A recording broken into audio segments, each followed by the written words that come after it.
ใบบัวบกนาซีแมนจักซีแมนจักบ่แต่ว่าFCเพิ่นมักเจ้านี่ถึกใจเอาเลยเนาะ แม่นเอา น้องมักคนแบบนิสัยแนวใด นิสัยดี ดีแบบตัวอย่างหนึง พาเฮ็ดภาษาทหาร พาเฮ็ดพาสร้างพาหา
บรรยากาศบ้านเจ้า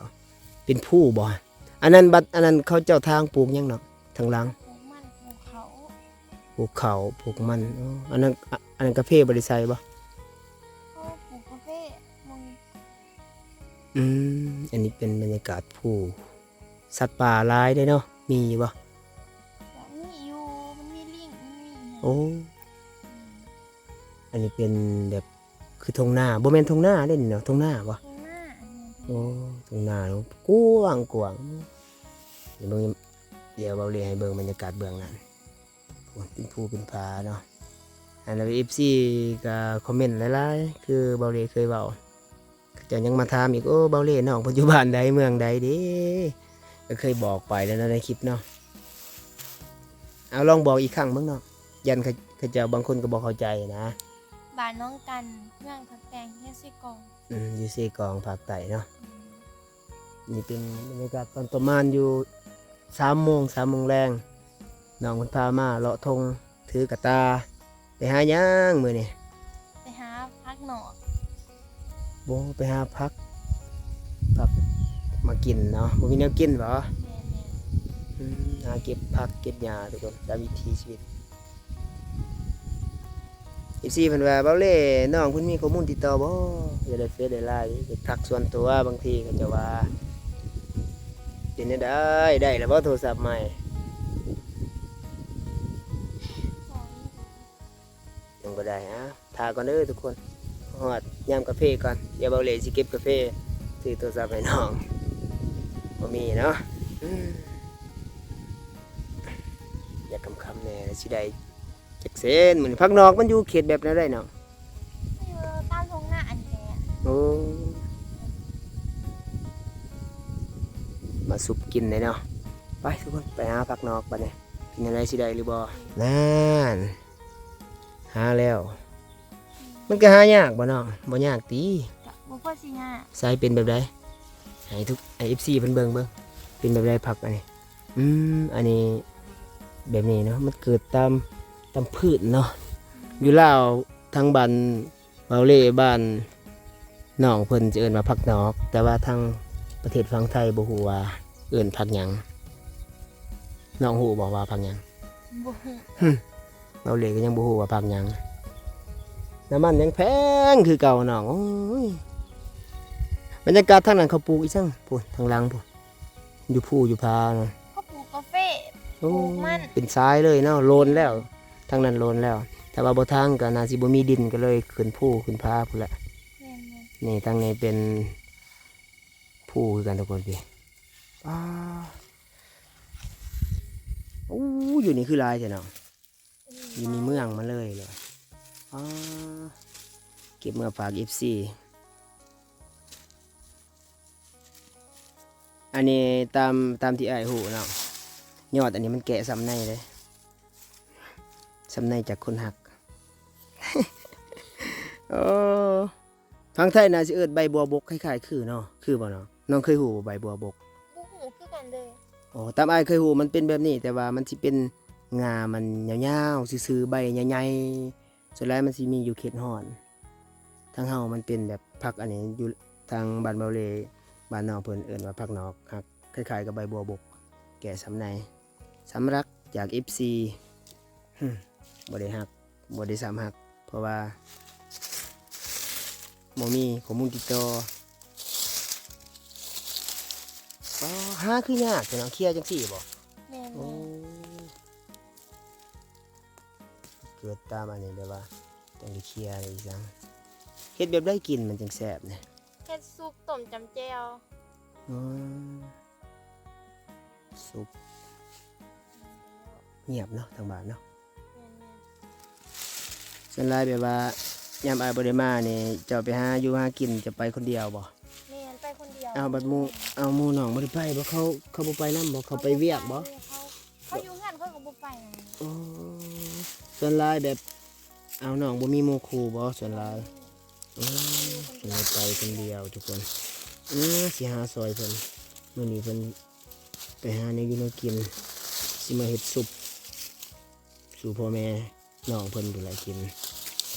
ก็แซ่บอยู่ได้เนาะบ่แซ่บก็เสียดแนวใดบ่มีแนวกินให้กินไปเสีย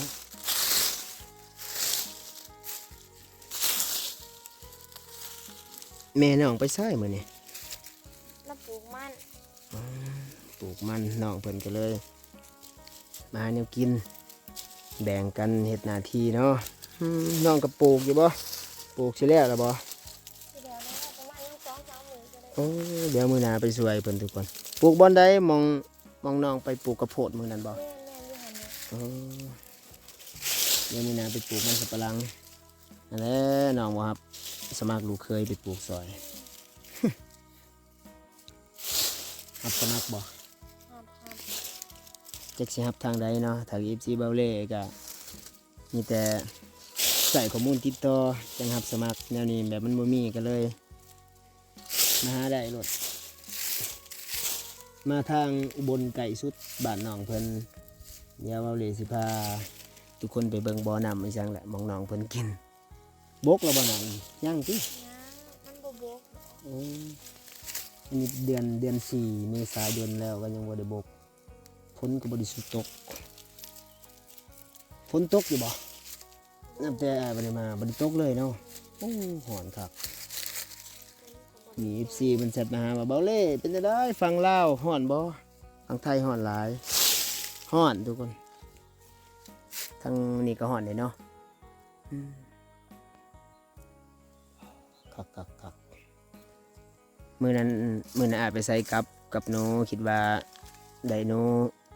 สิเอามาฝากเจ้ากินบ่หนู เห็น เป็นบ่เฮ็ดเมนูบางทีมื้อหน้าอายได้หนูสิมาให้น้องเพิ่นเฮ็ดเมนู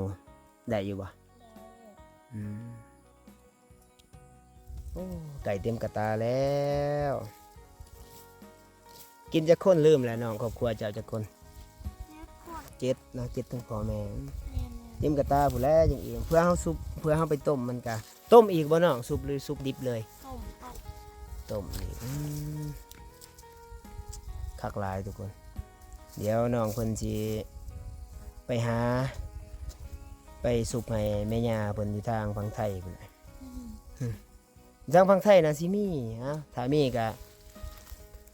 โอเคอยู่ทางลาวยังหลายอยู่เด้อแถวหน้าเจ้ามีหลายอยู่เด้อเนาะมีหลายเด้อเนาะมีหลายอยู่อันนี้บ่แม่นเป็นบรรยากาศหน้าน้องเพิ่นเด้อแบบเขตอันนี้นะเขตไกลเติบเพิ่นพาเพิ่นไปหาก็เลยไปตามเบิ่ง หน้าปลาเทา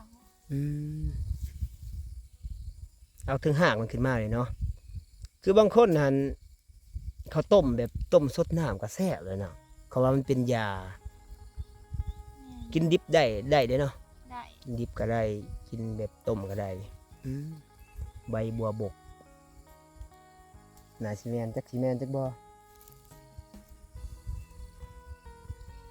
น้องก็บ่ได้กินประจำเด้ โดนเถื่อ คันว่ากินประจำแสดงว่าน้องเพิ่นแบบว่าสำในแล้วสำอกสำในสำใจ เอาหยอกเด้อเว้ามวนน้องๆเนาะเมื่อยแล้วเพิ่น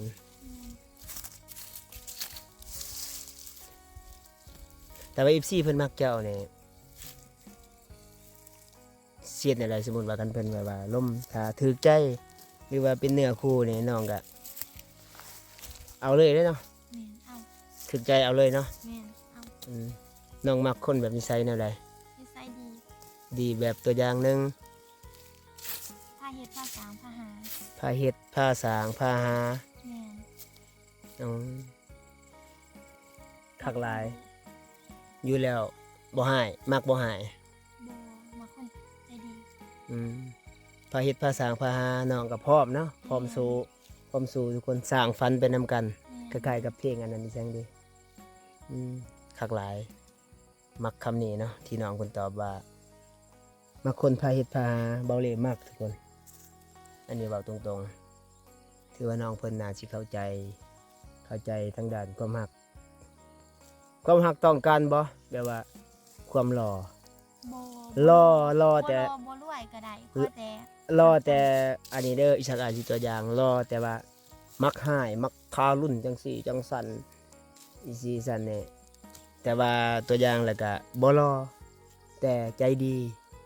มีให้สำให้ได้ให้ใจดีอยู่หรือมีความสุขมีเงิน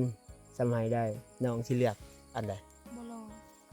บ่รออยู่หรือมีความสุขเนาะ แม่นเพราะว่าคนเฮาทุกคนเกิดมา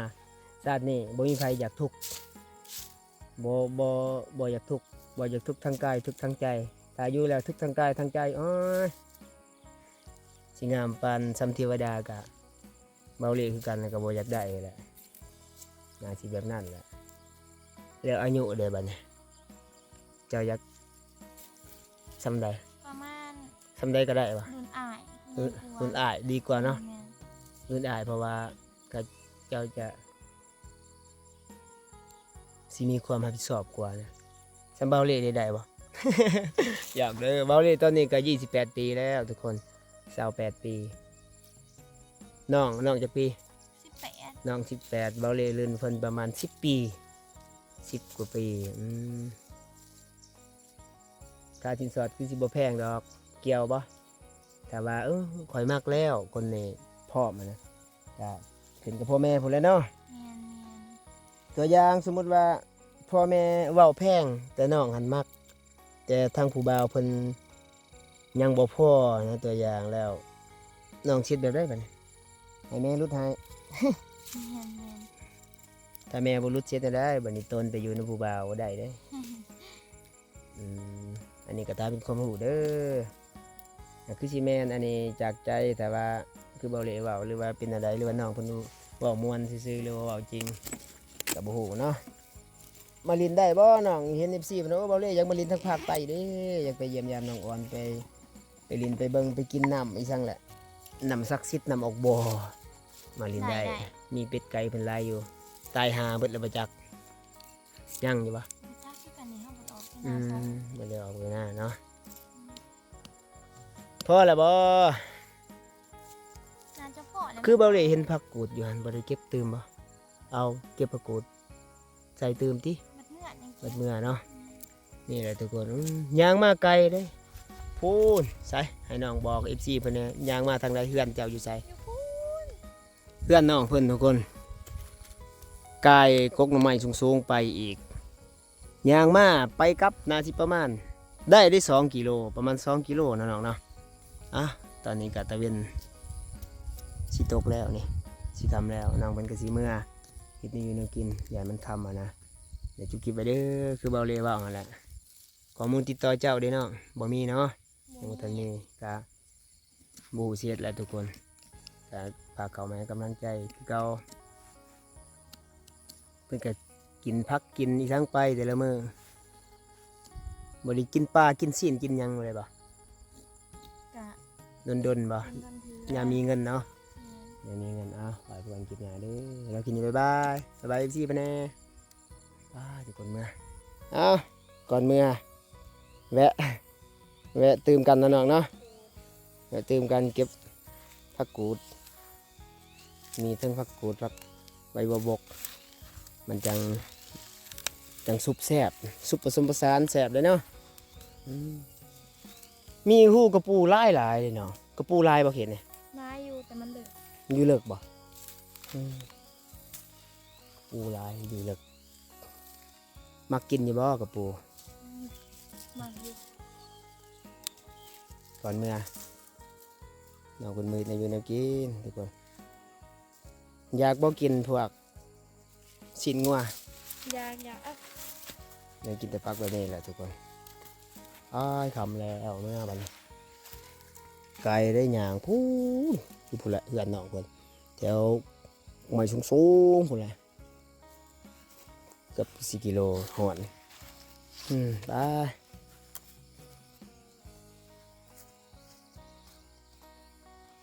ทุกคนเนาะก่อนเมื่อก่อนกลับกาเดี๋ยวจะคิดไว้เนาะกามาหาน้องเพิ่นกาโดนแล้วบ่เลยออกไปถ่ายคลิปเพราะว่าหนึ่งตรงๆเลยน้ำมันรถหายากดอกจะหายากยังแพงนะบ่มีน้ำมันรถแน่น้ำมันก็ราคาแพงอยู่แล้วเนาะลิตรหนึ่ง60,000 กีบ60,000 กีบกับลิตรละ100 บาทประมาณลิตรละ100 บาทเพื่อสิได้น้ำมันไปมาเดินทางมาทุกคนก็อยากเติมเนาะขอให้กำลังใจเก่าเด้อมื้อนี้ก็มาถ่ายวิถีชีวิตน้องเพิ่นก็พามาในอยู่ในกินเพื่อเลี้ยงครอบครัวคือตามที่เราเรียกว่าเลยไว้พบกันคลิปหน้าทุกคนนี่เป็นภาพบรรยากาศบ้านน้องเพิ่นเนาะอยู่ที่คลิปไปเด้อขอบคุณ FC ที่เข้ามาติดตามรับชมให้กำลังใจเบาเล่แล้วก็น้องเพิ่นเนาะขอบใจหลายๆก็เดี๋ยวจะคลิปไว้แบบก่อนกินหน้าสำหรับคลิปนี้เบาเล่ก็กล่าวคำว่าสบายดีเด้อพี่น้อง